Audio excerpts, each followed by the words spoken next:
در پیروی با اقدامات منطقی سیاست غمخوارانه و انساندوستانه دولت و حکومت مملکت با پیشنهاد شعبه ریاست اسناد حالت شهروندی وزارت عدلیه جمهوری تاجیکستان در ناحیه به نام شمس‌الدین شاهین با اویله‌های نیازمند کمک‌های مادی رسانیده شدند. در دایره چاره‌بینی ها بخشیده به نقش جماعت در رشد مقامات ثبت اسناد حالت شهروندی همه گونه کمک در دهه داغستان جماعت دهات داغستان رسانیده شد. از جانب صاحب کارزن محلی زنجیرمو سعیدова با اویله نیازمند سفرما نشانبویeva برای غرنی گردانیدن بودجه اولویش چاروای کلان شاخدار تحفه کرده شد. انا با چنین نوگانی ها تشکیل و نمایش هنرهای مردمی در ناحیه به نام شمس‌الدین شاهین نیمه دوم ماه اکتبر تحت عنوان نقش جماعت در رشد مقامات ثبت اسناد حالت شهروندی آزمون دایر گردید.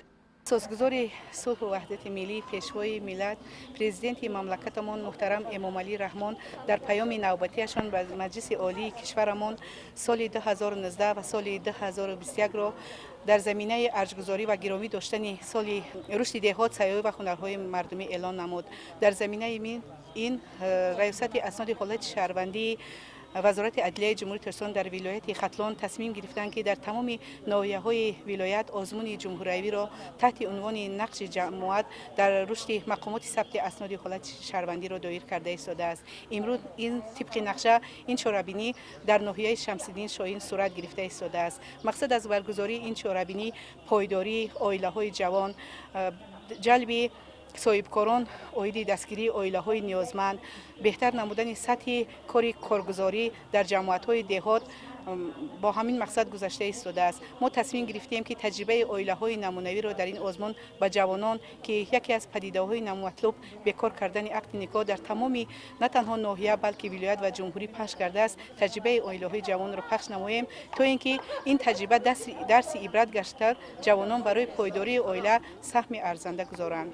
با تشکیل و برگزاری یک قطار چاره‌بینی‌های معرفتی و فرهنگی طوری که اشتراکچیان گفتند این چاره‌بینی جالب و خاطرمند و مفید ارزیابی گردید.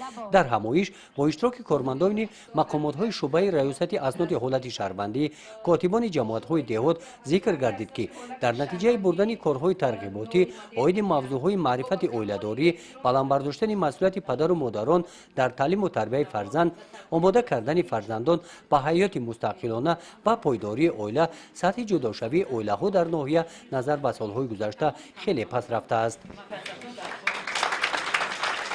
سپس در دایره آزمون مراسم عقد نکاح این جفت نوخانه‌داران صمیمی برگزار گردید.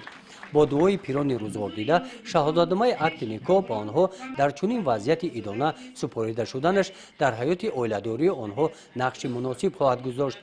همین طور در چنین محیط با این طفل نوزاد شهادتنامه تولد سپاریدند. در دایره آزمون یک عائله روزگار دیده و عائله جوانی نمونوی دعوت کرده شده آنها از حیات عائله‌داری خود به سوال‌های اشتراکچیان جواب دادند. سوال و هم جواب‌ها جالب و پرمضمون و راهنما برای نوخانه‌داران بودند.